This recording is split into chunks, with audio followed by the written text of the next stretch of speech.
2장 1절에 있는 무엇이라 말씀하실지라는 제목으로 말씀을 드리겠습니다. 하박국 그 선지자는 하박국이란 뜻이 안아주다, 포옹하다, 씨름하다. 우리가 어떤 문제에 직면했을 때 그걸 들고 씨름하다, 포옹하다, 안아주다.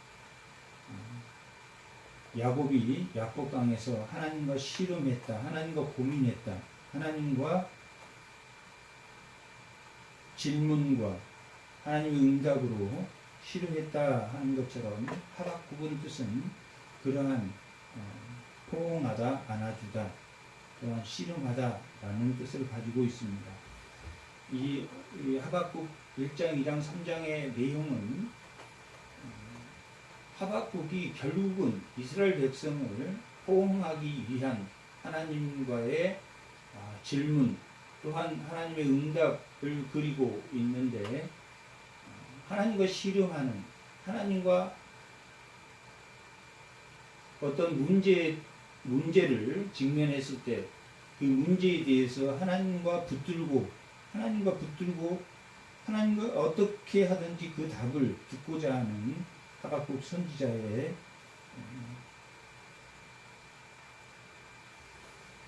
씨름을, 또한 이스라엘 백성을 포옹하고자 하는 그러한 마음이 보이는 묵시라고 보여집니다. 특징은 1장 1절에 보면, 하박국 1장 1절에 보면 선지자 하박국의 묵시로 받은 말씀이라, 계시다 이렇게 되어 있지 않고 경고라라고 되어 있습니다. 하박국에 대한 질문에 대해서 하나님의 경고에 대한 메시지다. 그 경고에 대한 메시지를 듣고 하박국은 요나가 물고기 뱃속에서 하나님을 깨달은 것처럼, 또한 그 물고기 뱃속에서 나와서 또한 자기의 감정을 그대로 드러내는 요나를 본 것처럼 이 하박국 선지자는 하나님의 말씀을 듣고 깨달아가는, 그러한 씨름에 나가는, 그리고 그 깨달음으로 인해서 하나님이 언제나 함께하는 것을 알았다 하는 것이 이 하박국 전체의 메시지입니다. 하박국 3장 17절에 보면 비록 무화과 나무가 무성하지 못하며 포도나무에 열매가 없으며 감람나무에 소출이 없으며 밭에 먹을 것이 없으며 우리의 양이 없으며 외양간에 소가 없을지라도, 그 전에는 하나님의 경고를 듣기 전에는 뭘 바랬습니까?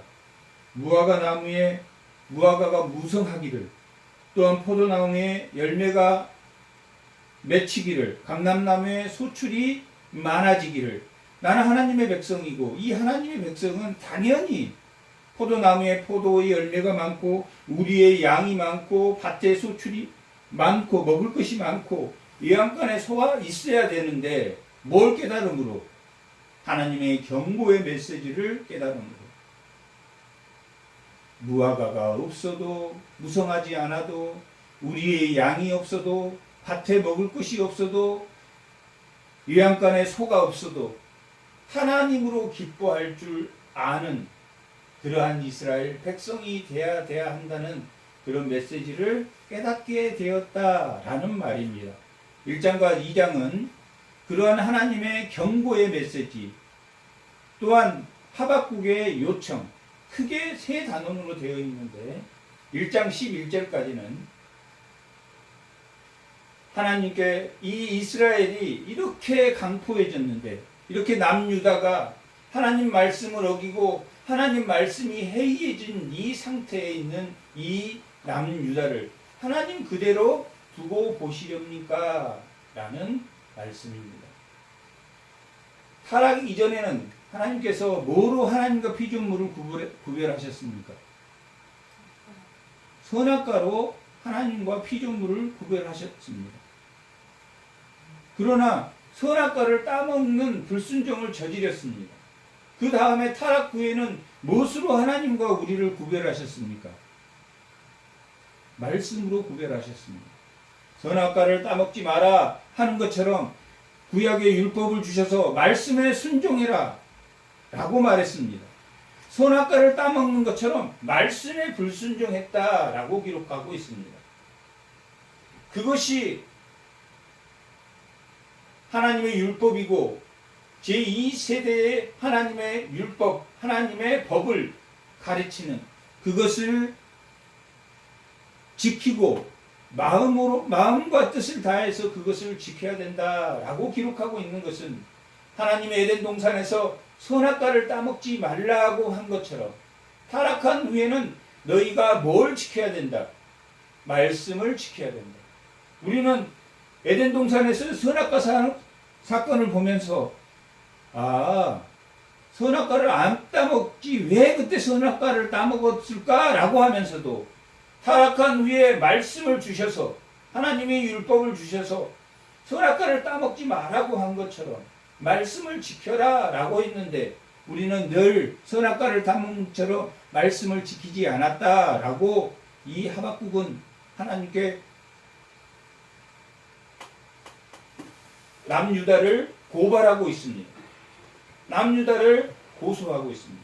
하나님, 말씀이 해이해진 이 남유다, 하나님의 말씀에 불순종한 선악과를 따먹지 말라고 했을 때 선악과를 따먹었던 하와와 아담처럼 하나님의 말씀에 불순종한 이스라엘 백성을 고발했습니다. 그 고발의 사건이 1장 1절에서 4절까지의 내용입니다. 5절에서 11절까지의 내용은 그런 이스라엘, 하나님의 말씀에 불순종한 이스라엘을 하나님의 말씀 율법을 지켜야 되는 그 이스라엘 백성들이 하나님의 말씀에 불순종한 선악과를 따먹는 것처럼 타락 후에 말씀을 주셨는데 그것을 따먹는 결국 이스라엘은 말씀을 지키지 못함으로 말씀에 불순종함으로 에덴에서 선악과를 따먹음으로 에덴 동산에서 쫓겨난 것처럼 이스라엘 백성은 가나안 땅에서 멸망하고 말았습니다. 그리고 뭘 주셨습니까? 예수님을 주셨습니다. 선악과를 따먹지 말라, 말씀을 지켜라. 또한 뭘 주셨습니까? 예수님, 말씀이 육신으로 오신 예수님을 주셔서 뭐라 하라고 말씀합니까? 예수를 믿어라. 예수를 믿는 것이 선악과를 따먹지 않는 것입니다. 예수를 믿는 것이 말씀을 지키는 것입니다. 선악과도 말씀도 하나님 은혜로 주셨지만 예수님은 마지막 영원한 언약의 피로 오셔서 십자가에 우리의 모든 죄를 대속하심으로 예수를 믿음으로 예수를 믿지 않으면 구약의 무엇과 같습니까? 말씀을 지키는 것과 지키지 않는 것과 같고 타락 전에는 에덴 동산에서 선악과를 따먹는 것과 같은 영원한 지옥으로 가게 되는 예수를 믿지 않으므로 영원한 에덴과 가나안 땅이 회복되지 않는 하나님 나라에 들어갈 수 없는 우리는 어떤 시민권자입니까? 하늘의 시민권자. 하늘의 시민권자로서 하늘에 들어가지 못하는 예수를 믿지 않으므로 이 하박국서에는 말씀을 지키지 않는 그러면 그 말씀과 구약에서 말한 그 십계명의 그 율법의 규례와 법도와 그 명령이 예수님과 뭐가 차이가 있습니까? 그 말씀은 인간 스스로 다 지킬 수 없으나 예수를 믿음으로 그 말씀을 안정한 예수님을 믿음으로 우리가 하나님의 나라의 시민권자로 받아주었다. 하나님 자녀로서의 권세를 우리에게 주셨다 하는 것이 다릅니다. 말씀을 은혜로 주셨지만 우리가 그걸 다 지킬 수가 없습니다. 그러면 우리는 다 이스라엘 가나안 땅에서 다 멸망해서 결국 예수님이 이 땅에 그 어둠을 깬 빛으로 오셨습니다. 은혜와 진리의 충만으로 이 땅에 오셔서 모든 만물을 충만케 하는 그 충만으로 우리가 예수 그리스도의 지체가 되게 하셨습니다. 그렇게 말씀을 지키지 않는 그들에게 하박국은 하나님께 이 이스라엘 백성을, 이 남유다를 고발했습니다. 하나님은 바벨론을 통해서, 여기서는 갈라디아인 사람을 일으켰다라고 6절에 기록하고 있습니다. 1장 6절에 보면, 보라, 내가 사납고 성급한 백성, 곧 땅이 넓은 곳으로 다니며 자기의 소유가 아닌 거처들을 점령하는 갈라디아 사람을 일으켰다라고 되어 있습니다. 보라라고 말하는 것은, 보라라는 것은 무엇을 바라보라라는 뜻이 아니라, 성경에서 보라는 현실적인 일이 지금 긴박하게 일어나고 있다라는 것을 말하는 보라입니다. 보라, 일어날 것이다. 현실적으로 임박한 현실을 뜻하는 말로 보라라는 말을 사용하고 있습니다. 보라라는 것은 현실에서 곧 일어날 것이다 라고 말하고 있는 말씀입니다. 갈라디아인을 통해서 너희를 멸망할 것이다 라고 말하고 있습니다.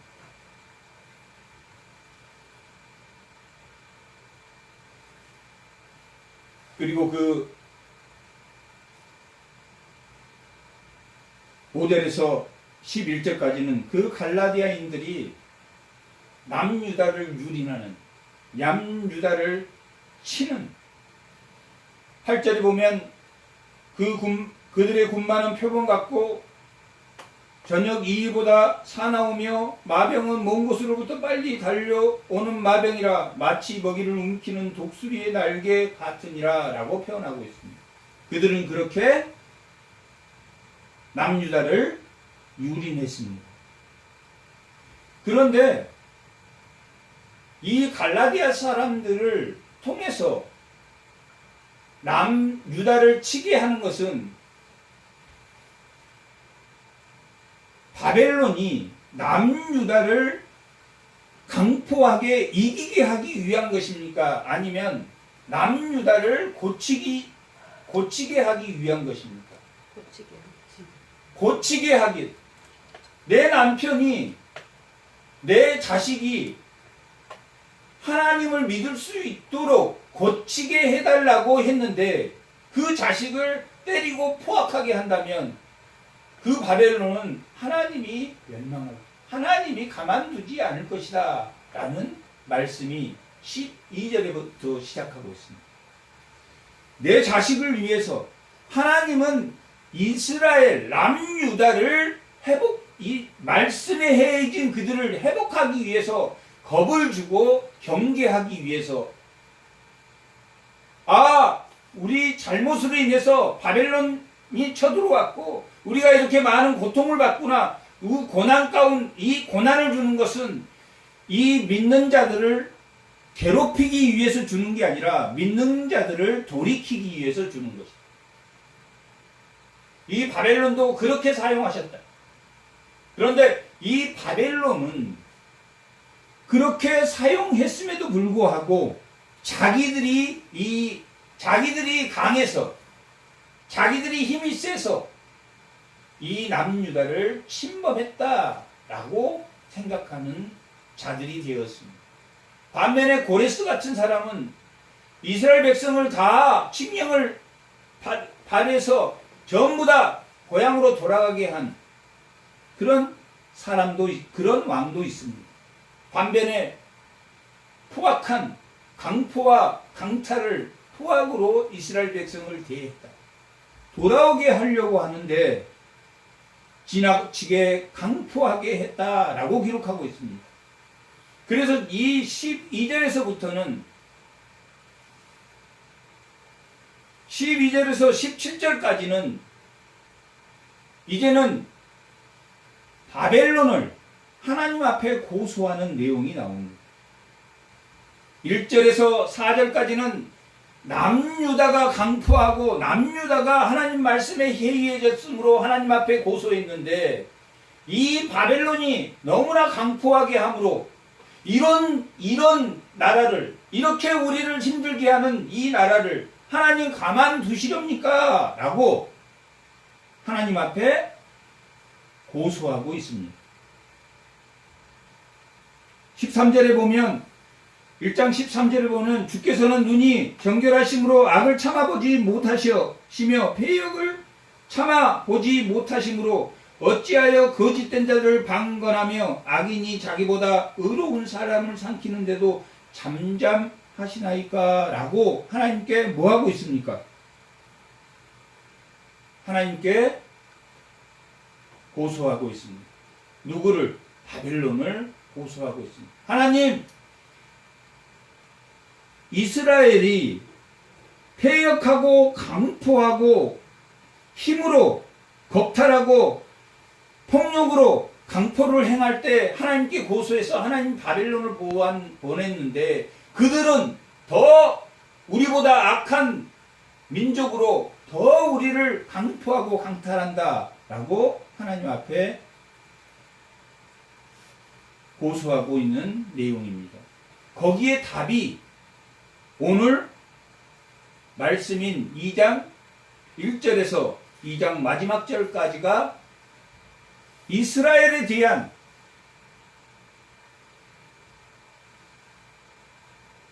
바벨론의 강포에 대해서 하나님이 어떻게 하실지 설명해 놓은 것이 무슨 말씀을 하실지 하나님이 무슨 말씀이 하실지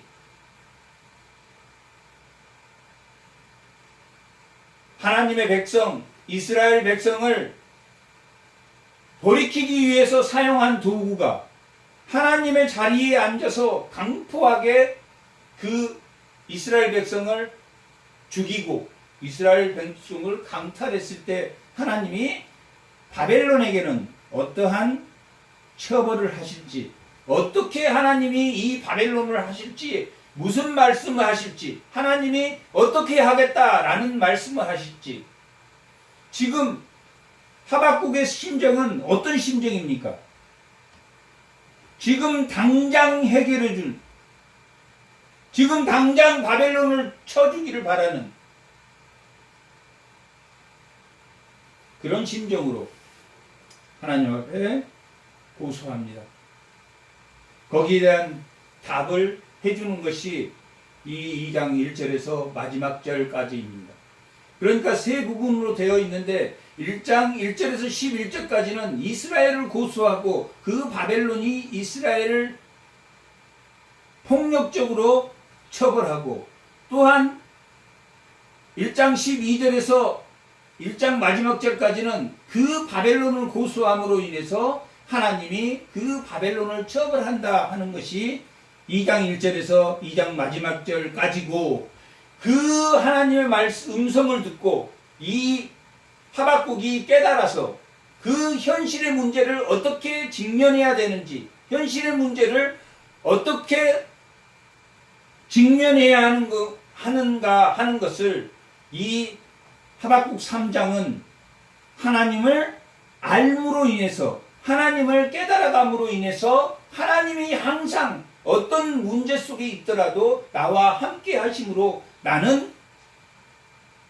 우리 양이 없어도 소가 예언간이 없어도 무화과 나무가 무성하지 않아도 포도나무에 열매가 없어도 감람나무에 소출이 없다 하더라도 나는 하나님이 늘 나와 함께 한다 하는 것을 알고 깨닫다라고 하는 말이 이 내용입니다.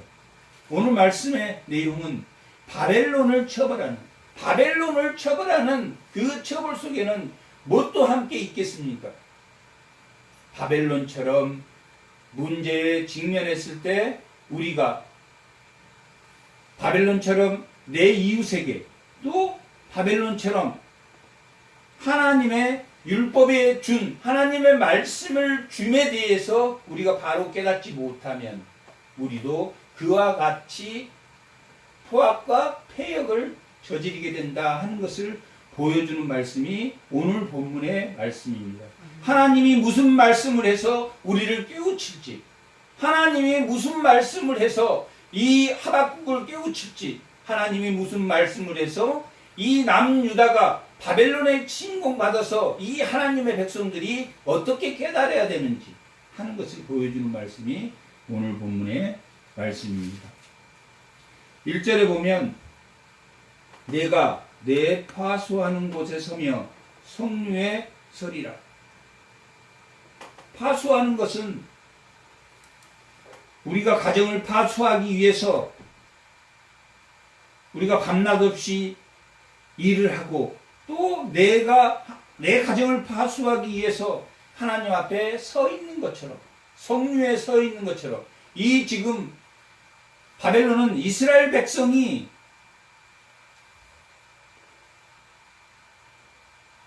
양을 지키기 위해서 양의 문 앞에 파수꾼의 모습으로 그 늑대를 지키는 양의 목자처럼 지금 하박국이 성류에 서 있다라고 기록하고 있습니다.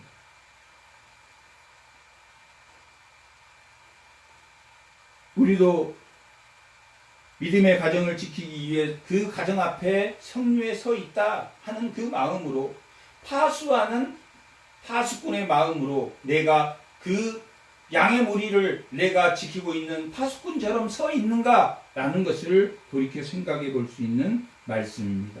그가 무엇이라고 말씀하시는지, 예수를 믿으면 우리는 구원을 받고 하늘의 시민권자가 됩니다. 그 근거가 어디입니까? 우리는 말씀을 다 지킬 수가 없습니다. 하지만 말씀이 육신이 되어 오신 예수님을 바라보는 것은 우리가 하나님이 그 주신 말씀, 예수님은 이제 뭐가 되셨습니까? 육신으로 오셔서 뭐가 되셨습니까? 살아있는 영이 되셨습니다. 살아있는 영이 되셨습니다. 예수님은 영원전의 영이셨습니다. 삼위일체 하나님이 영이셨습니다. 그리고 이 땅에 말씀이 육신이 되어 오신 인간의 모습으로 오셨습니다. 그리고 예수님은 십자가에 죽으시고 다시 뭐가 되셨습니까? 살아있는 영이 되셨다라고 성경은 기록하고 있습니다. 성령은 영원전에도 성령이었고 또한 예수님과 함께 할 때도 성령이었고 성령님은 보내실 그 성령도 영이십니다. 하나님도 영이시고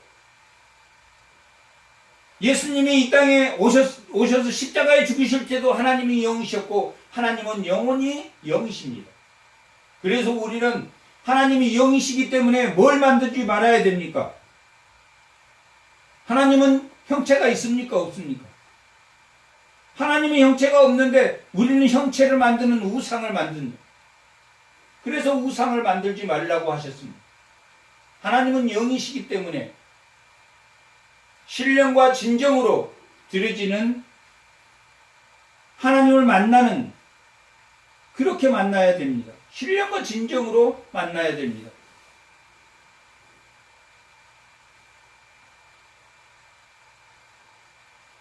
네가 무엇이라 말씀하실지를 기다리고 바라보며 나의 질문에 대하여 어떻게 대답하실지를 보리라. 하박국이 하나님께 질문한 바벨론은 어떻게 하시겠습니까? 하는 그 질문에 대해서 하나님이 어떻게 하실 것인가 내가 보리라 라고 말하고 있습니다. 1장에서도 하나님이 이스라엘 백성이 말씀에 해이해졌을 때 하나님이 어떻게 하실지 보리라 하는 것처럼 이 2장에서도 하나님이 어떻게 하실지 보리라 라고 말하고 있습니다.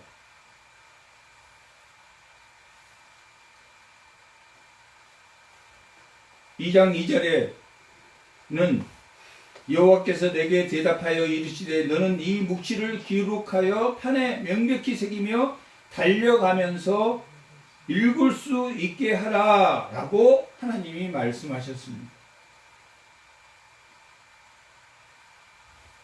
바벨론을 하나님 앞에 하박국이 하나님 앞에 고소했을 때 바벨론을 보내서 그들을 경계하고 그들을 교훈하고 가르치고 깨닫게 하려고 보냈지만 바벨론이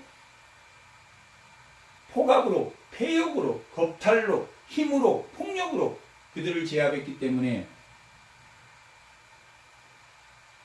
그러한 바벨론을 다시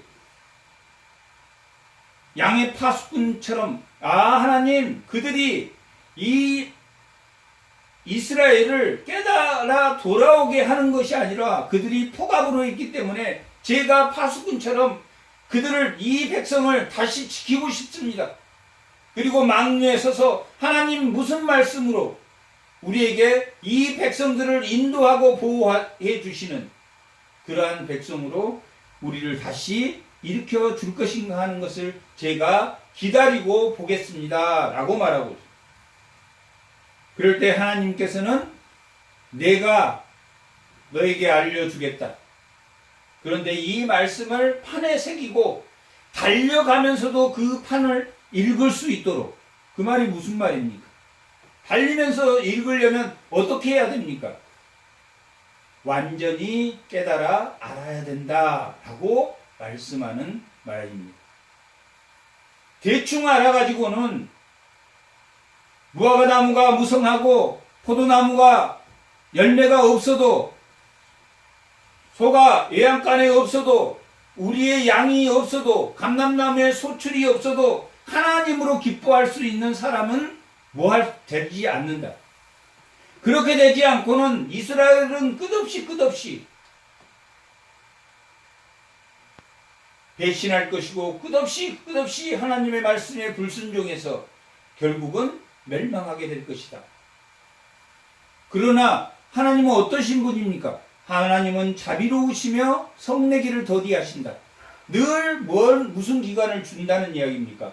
유예 기간을 준다. 하물며 니느웨에도 40일의 유예 기간을 주셨고 하물며 또 우리에게는 예수를 믿는 우리에게는 예수를 믿지 않는 사람들에게는 사는 동안이란 유예 기간을 주셔서 항상 하나님께 돌아오도록 하나님께 돌아올 수 있는 기회를 그 사는 동안에 주셨습니다. 예수님도 바리새인들을 어떻게 다 믿게 했습니까? 예수님을 때려 죽이려고 하는 그 바리새인들, 예수님도 하나님의 뜻대로 우리는 걸어갈 수밖에 없습니다. 하나님이 무슨 말씀을 하실지, 어떻게 대답하실지를 기다리고 보리라. 그럴 때 하나님께서는 내가 너에게 말씀할 때 그 말씀을 가슴에 새겨서 뭐해라? 깨달아라 라고 말하고 있는 말이 달리면서도 읽을 수 있게 하라 라고 말하고 있습니다. 마음판에 새겨서, 여기서는 마음판에 새기는 게 아니라 기록하여서 그것을 읽고 깨달아라. 달리면서도 읽을 수 있을 정도로, 달리면서도 무슨 말인가 하나님 말씀이 뭐라고 했는지를 읽을 수 있을 정도로 그만큼 현실이 빨리빨리 돌아갈 때, 현실의 문제에 직면했을 때 우리가 그 문제에 직면해서 하나님의 말씀으로 우리가 분별할 수 있는, 길을 낼 수 있는, 하나님께로 도달하는 길을 낼 수 있는 그게 분별이라고 했습니다. 로마 백성들이 로마가 이방국을 탈취할 때 길을 낸다 하는 말이 분별한다 라는 말로 사용했다고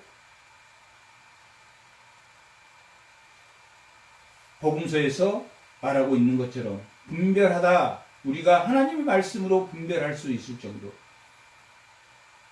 문제에 직면했을 때 그 문제가 눈앞에 있으면, 눈앞에 가까이 있으면 어떻게 보입니까? 문제가 보입니까? 캄캄합니까? 캄캄합니다. 근데 그 문제를 멀리 놓고 보면 그 주변의 것이 보입니까? 안 보입니까? 보인다. 문제가 가까이 있을 때는 캄캄한 우리의 문제를 멀리 떨쳐지게 해서 보이게 해주는 것이 뭐다? 하나님의 말씀이다. 하나님의 말씀이 내 문제를 멀리 놓게 보여서 그 주변을 볼 수 있게 해주는 건데, 그것을 달릴 때도 볼 수 있게. 가까이 있으면 캄캄해서 못하는데 달리면서도 하나님의 말씀은 뭐한 역할을 해준다는 이야기입니까? 문제를 멀게 해서 문제를 보여주게. 하나님이 문제를 보여줄 테니 달리면서도 너가 볼 수 있도록 하나님의 말씀을 어디에 새겨야 된다? 말씀에 새겨야 된다. 기록해라 라고 기록하고 있는데 결국은 우리 마음에 기록해야 됩니다. 마음에 기록해서 달리면서도 하나님의 문제가 가까이 있을 때 캄캄한 문제가 도저히 해결되지 않는, 이건 해결될 수 없어 라고 하는 것은 하나님에게 있습니까? 없습니까? 하나님에게 없다. 말씀을 붙들고 있으면 그 문제를 멀리 놓고 볼 수 있다. 캄캄하지 않고 멀리 놓고 볼 수 있는 문제로 하나님 만들 것이니까 너희는 달리면서도 그 문제를 볼 수 있게 해주겠다라고 하나님이 말씀하고 계십니다. 이 묵시는 정한 때가 있나니 그 종말이 속히 이르겠고 결코 거짓되지 아니하라. 비록 더딜지라도 기다리라. 지치 않고 반드시 응하겠다라고 말하고 있습니다. 정욕으로 기도하지 않는 것, 정욕으로 소송하지 않는 것, 정욕으로 야고보서 4장 2절 3절에는 정욕으로 구하지 않는 것을 하나님이 다 주신다라고 말하고 있습니다.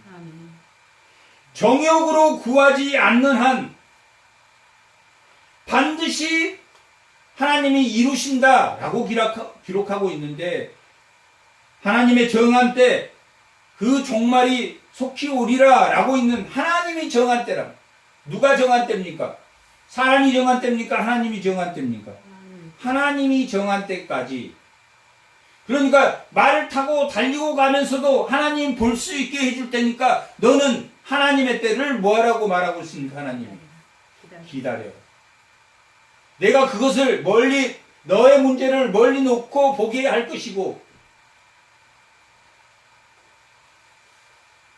에덴 동산에는 선악과를 주었고 우리에게는 뭘 주었다고 말했습니까? 말씀에 순종할 수 있는 것을 주셨다. 우리는 선악과는 왜 따먹었을까라고 하면서도 주신 말씀에 대해서는 늘 불순종하기 때문에 뭐가 온다? 문제가 캄캄해진다. 그 캄캄해진 현실을 말씀으로 주었을 때 아멘 하고 받으면 우리는 그 말씀에 목숨 걸어야 돼. 그 캄캄한 현실을 멀리 떨쳐서 하나님 말씀이 보게 했단. 그리고 그 때는 하나님이 기다려라 라고 정할 때는, 그러나 반드시 속히 온다 안 온다? 속히 온다 라고 말하고 있습니다. 뭐하면 속히 안 옵니까? 그 문제를 현실 앞에 하나님의 말씀에 불순종하면 그 문제는 영원히 오지 않는다. 캄캄한 현실에 직면해서 살 수밖에 없다. 요나가 물고기 뱃속에서 캄캄한 현실에 직면했을 때 요나는 그 뱃속에서 하나님을 생각하게 되고 그 고난 속에서 하나님을 생각하게 되고 하나님께 감사의 기도를, 요나서 2장은 하나님 물고기 뱃속에서 감사의 기도로 채워져 있습니다. 그리고 2장 마지막 절에는 그 물고기가 요나를 니느웨에 뱉어냈다라고 기록하고 있는 것은 우리가 현실 속에서 하나님 말씀에 직면하며 그 문제를 멀리 놓고 보면서 하나님 말씀에 순종해 나갈 때 요나가 물속이 뱃속에서 니느웨로 뱉어진 것처럼 그 현실에서 뱉어지게 될 건데 결국은 그 때는 하나님이 정하시고 그 종말의 시기는 그 문제가 끝나는 시기는 반드시 응할 것이다 라고 기록하고 있습니다. 우리는 일생 사는 동안 하나님의 뜻대로 움직여 갈 것입니다. 두 가지 방법이 있는데 하나는 하나님 뜻대로 하나님의 정한 대로 움직여집니다. 그 정한 때는 하나님이 정하시지만 우리가 또한 이 하박국이 뭐 하고 있습니까? 하나님에게 뭘 하고 있습니까? 요청하고 있습니다. 하나님, 이 문제, 하나님 이런 문제가 있습니다. 이스라엘 백성이 말씀에 해준 문제가 있습니다. 그 바벨론이 너무 우리를 강포하는 문제가 있습니다. 하는 방법을 하나님에게 전할 때 하나님의 뜻대로 우리를 끌고 가신다라는 말씀도 정한 때 안에는 있습니다. 그러니까 하나님은 어떤 문제를 하나님 뜻대로 끌고 가시는 방법과 또 하나는 우리가 하나님께 소송했을 때 하나님께 그 문제를 하나님께 우리가 말씀드렸을 때 하나님 뜻대로 끌고 가는 두 가지 방법이 있습니다. 그 두 가지 방법밖에는 없습니다. 하나는 무슨 방법입니까? 하나님이 무조건적인 선택으로 우리를 끌고 가는 방법과 또 하나는 우리가 하나님께 뭐 하는 방법입니까? 요청하는 방법. 그 요청하는 방법으로 해도 그 요청의 방법은 하나님이 뭐 하십니까? 그 정한 때는 하나님이 정하신다라고 오늘 말씀이 기록하고 있습니다.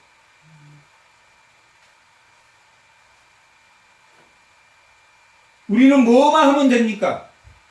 그 말씀을 우리 가슴판에 새기고 그 문제를 멀리 보게 할 정도로 하나님이 보게 해준 그 문제를 멀리 바라보며 우리는 달릴 때도 그 문제를 멀리 바라보면서 하나님이 그 종말의 시기 속히 올 그날을 기다려야 된다라고 오늘 본문은 말하고 있습니다. 비록 더딜지라도 기다리라. 지체하지 않고 반드시 응하리라.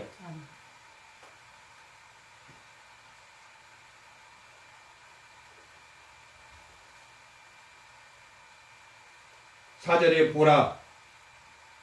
보라는 무슨 뜻이라고 했습니까? 보라, 눈으로 보라 이런 뜻이 아니고 임박한 현실을 말하고 보라, 반드시 올 것이다.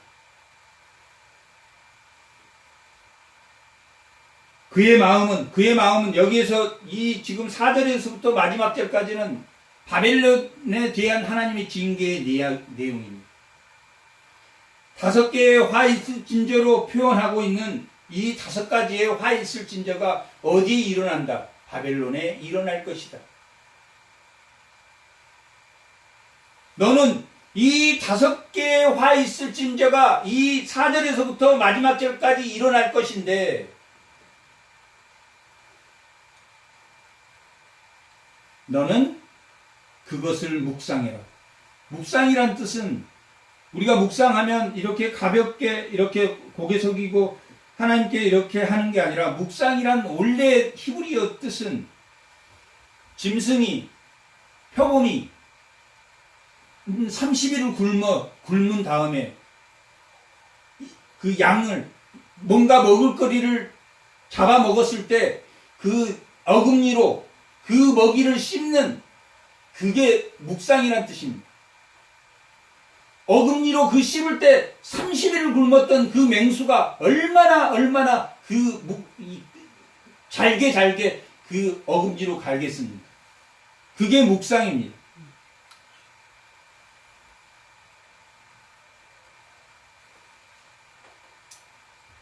너희는 마음판에 새겨라. 마음판에 묵상해라. 라는 것은 이 바벨론이 하나님 앞에 철저히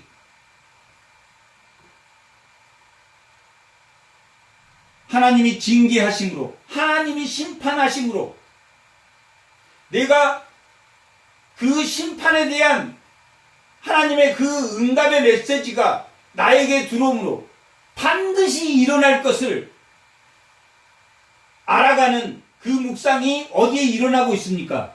하박국 마음에서 일어나는 것처럼 우리가 철저히 그 문제를 하나님이 해결해 주실 것을 바라보며 우리가 그것을 묵상할 때 하나님이 뭐한 살아계심을 뭐 하겠습니까? 깨닫는 것처럼. 하나님이 언제나 우리와 함께 살아계신다는 것을 깨닫는 것처럼 아멘. 무화과 나무가 무성하지 않아도 포도나무에 열매가 없어도 하나님이 살아계신다는 것을 뭐 해라? 묵상하라는. 아멘. 뭘 통해서 5가지의 바벨론이 하나님께 철저히 심판받는, 하나님이 살아계시는구나 하는 것을, 아, 바벨론이 처벌받는구나, 심판받는구나 라고 끝나는 게 아니라 그 처벌 속에서 뭘 깨달았습니까? 하박국은 하나님의 살아계심, 하나님의 말씀, 하나님을 알게 되었다. 하나님을 알게 되었기 때문에 이 3장은 그 하나님을 알게 된 하나님에게 하박국이 기도하는 내용입니다. 아, 하나님이 이런 하나님이셨군요. 하나님은 무화과 나무가 무성하지 않고 포도나무에 열매가 없어도, 우리의 양이 없어도, 외양간에 소가 없어도, 감람나무에 소출이 없어도 하나님은 언젠가는 반드시 이루실 분이군요. 성취하실 분, 그걸 깨달았다는 거예요. 아멘. 그러려면은 우리가 오늘 주신 말씀 1장에서 하나님이 바벨론을 통해서 징계했지만 이스라엘 백성이 돌아오도록 징계하고 이 이스라엘이 돌아오도록 뭘 주셨다? 고난을 주셨다.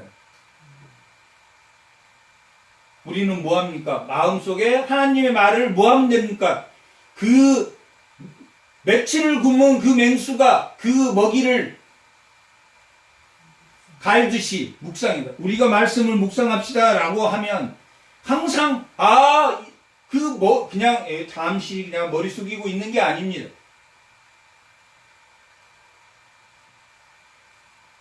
달릴 때도 그 마음판에 서게 달릴 때도 보일 수 있게 하나님이 하시겠다 하는 말씀이구나 라고 보아야 된다. 보라, 그 마음은 교만하여, 이스라엘 그 바벨론이 교만하다. 교만의 문제는 욕망의 문제입니다. 우리가 어쩔 때 교만해집니까? 많은 것을, 욕망을 통해서 많은 것을 가졌을 때 교만해집니다.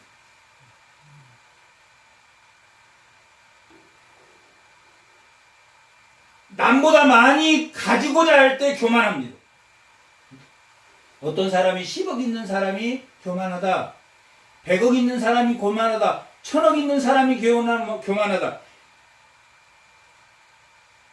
그런 뜻이 교만이 아닙니다. 100원 있는 사람도 교만한 사람이 있습니다.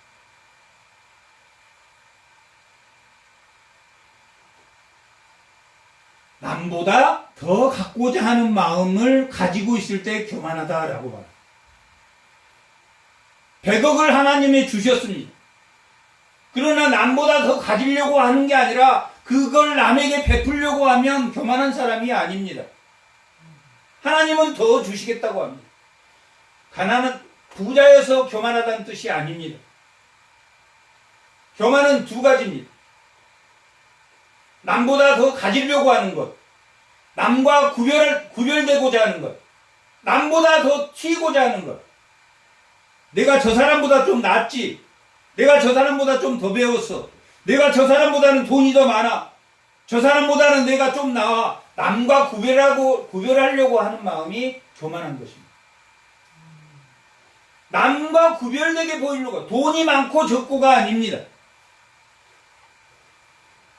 하지만 돈이 많고 야고보서는 부자와 가난한 자를 비교하는데 부자가 대부분 교만한 이유가 남보다 더 많이 가졌음을 보이고자 하는 구별된 것을 보려고 하고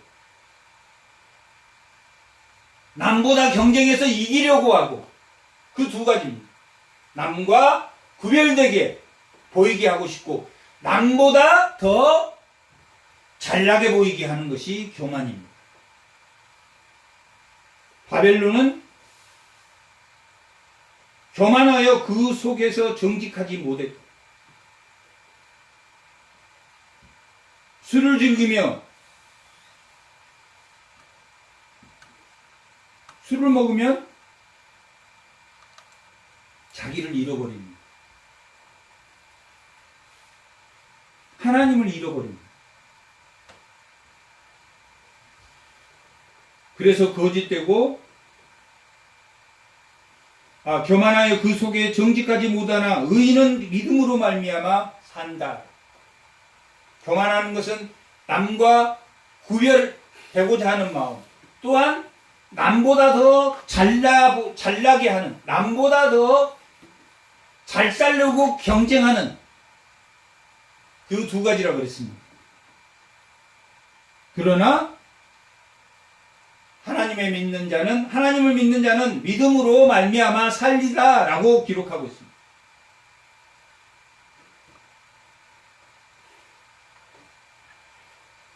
남과 구별되게 보이려고 하는 것이 아니라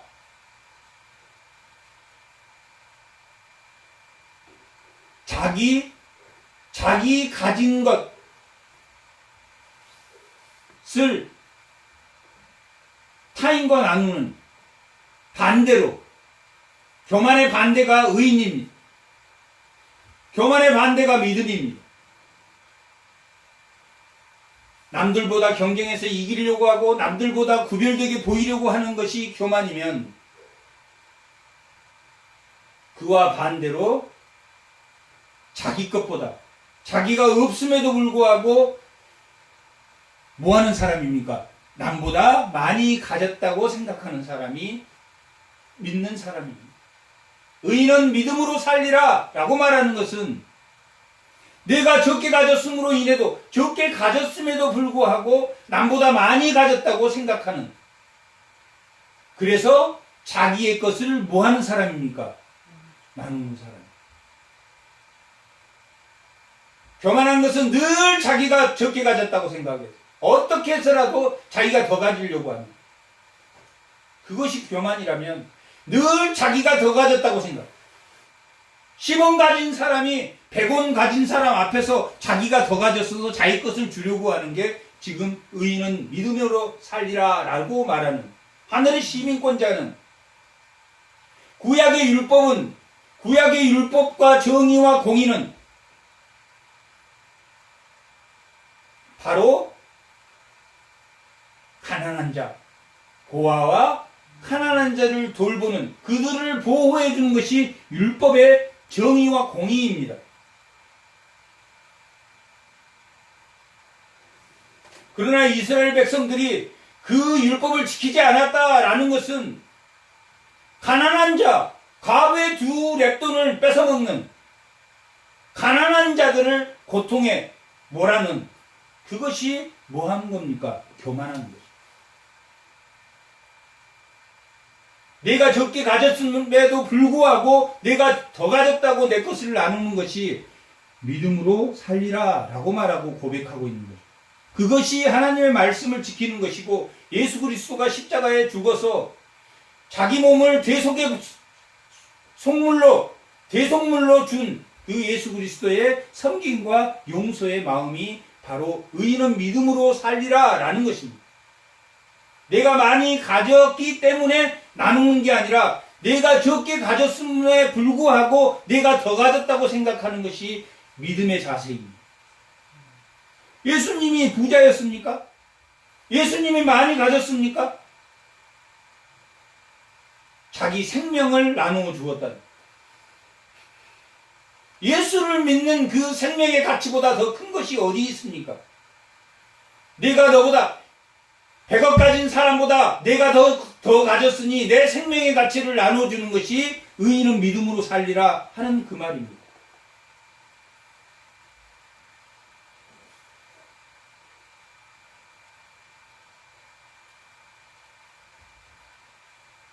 그는 술을 즐기며 바벨론은 술을 즐기며 거짓되고 교만하여 가만히 있지 않단. 남의 것을 뺏어먹기 위해서 가만히 있지 않단. 자기를 구별하기 위해서 가만히 있지 않단. 나 이렇게 잘난 사람이야. 내가 너희들을 통치해. 내가 이렇게 큰 성을 만들었어. 자기를 보이려고 끝없이 가만히 있지 않는다라고 기록하고 있습니다. 수월처럼 자기의 욕심을 넓히며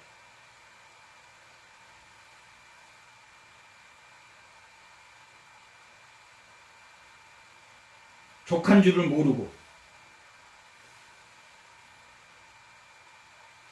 자기에게로 여러 나라를 모으며 여러 백성을 모은다면 그냥 욕심을 내서 내가 왕이야 라고 자기 사람들을 모은다. 뭐 하기 위해서? 자기를 보이기 위해서. 자기를 보이기 위해서 모은다. 또한 이기기 위해서 모인다. 6절 그 무리가 다 속담으로 그를 평론하고, 속담은 오래된 교훈을 속담이라고. 속담이 그를 평론하여 조롱하는 시로 그를 풍자한다. 찌른다. 풍자는 찌른다는 뜻입니다. 바람으로 찌른다. 풍자하지 않겠느냐. 또 이르기를 화 있을진저 자기 소유 아닌 것을 모으며. 이게 첫 번째 화입니다. 자기 소유 아닌 것을 모으는 자. 언제까지 불매에 잡는 것으로 무겁게 징징자여. 자기 소유를 아닌 것을, 자기 소유 아닌 것을, 남의 것을 끝까지 뺏는 것이 교만이라고. 경쟁에서 이겨서 남의 것을 뺏는, 탐닉하는 것이 교만입니다. 자기 소유한 것을 모으는 자여 언제까지 이르겠느냐.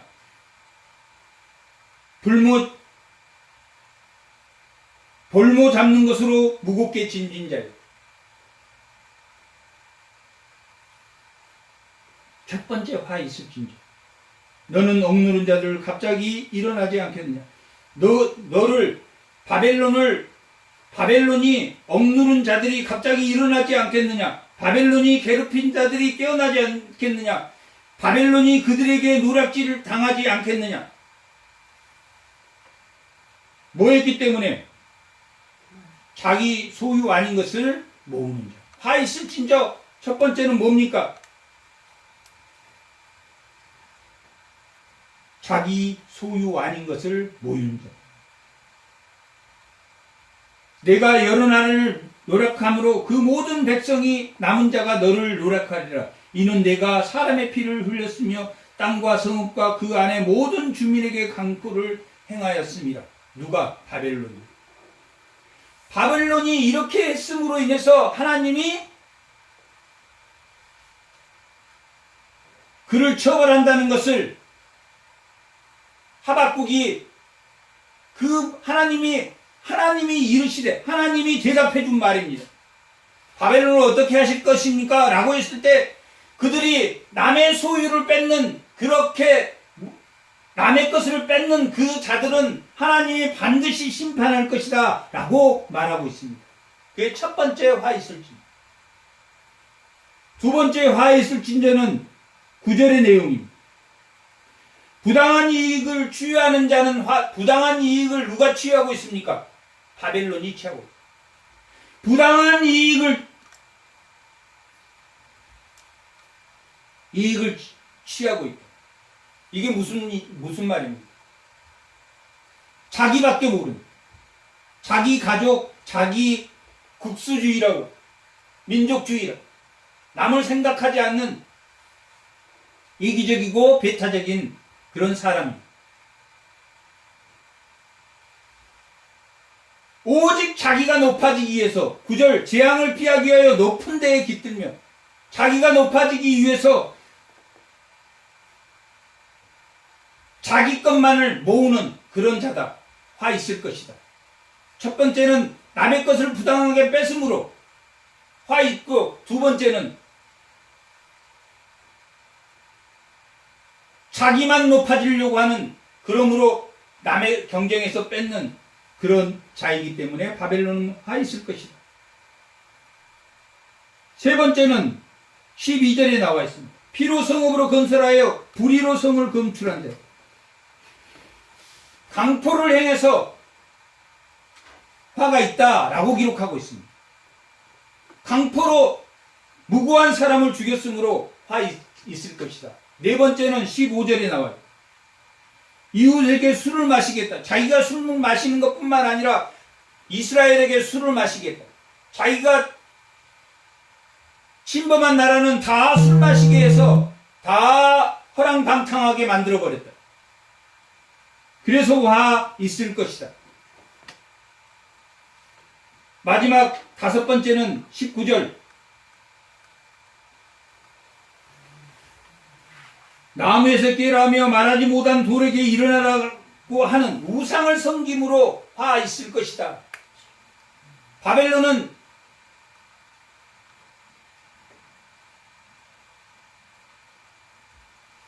우상의 나라입니다. 가진 우상을 세웠다. 대부분 바벨론은 흙으로 세운 우상들이 많습니다. 이집트는 돌로 세웠기 때문에 지금 이집트의 우상들은 굉장히 많이 남아있지만 바벨론은 흙으로 세운 흙탑이 많았기 때문에 다 허물어지고 바벨론이 더 적은, 우상이 더 적어서 이집트 우상이 더 많기 때문에 이집트가 많은 게 아니라 바벨론은 이 이집트보다 더 많았지만 흙으로 세워진 우상들이 오늘날 많이 허물어졌다. 이 이집트는 돌로 세운 우상이 많기 때문에 지금도 많이 남아있지만 그만큼 이 바벨론이 우상이 많았다. 남의 이득을 취하고 탐심을 행하고 강포를 행하고 이스라엘을 술먹게 하고 타국을 술먹게 하고 우상을 섬김으로 화 있을진저 라고 기록하고 있습니다. 하나님은 반드시 술뱅이 이른 자, 이웃을 타락하게 하는 자, 강포를 행하는 자, 피 흘리게 하는 자, 우상을 섬기는 자, 자기를 돋보이기 위해서 남의 것을 뺏는 자를 하나님이 용서하신다, 안 하신다? 용서하지 않는다는 것을 누가 깨달았습니까? 하박국이 깨달았다. 어디에? 하나님 반드시 기다리면 하나님이 하나님의 뜻대로 우리가 간구하는 것을 또 하나님의 뜻대로 그것을 반드시 성취하는구나. 내가 달리면서도 그것을 그 문제를 멀리 바라볼 수 있도록 하나님이 가르쳐 주셨다, 안 가르쳐 주셨다? 바벨론을 통해서 가르쳐 줍니다. 우리에게는 뭘로 가르쳐 줍니까? 오늘의 내 현실의 문제로 가르쳐 줍니다. 그 문제가 어떻게 해결되어 왔는지, 하나님 앞에서 어떻게 해결되어 왔는지를 요나가 하나님 뱃속에서 그 자기를 어떻게 하나님이 니느웨로 보냈는지를 깨닫는 것처럼 오늘 이 바벨론을 향한 하나님의 메시지가 내 현실의 문제를 깨닫게 하고 그걸 멀리 보면서 달려가면서도 그 현실을 볼 수 있는, 그러면서도 하나님의 때를 기다릴 수 있는 그러한 축복을 다 받으시기 바랍니다. 잠깐 기도하겠습니다.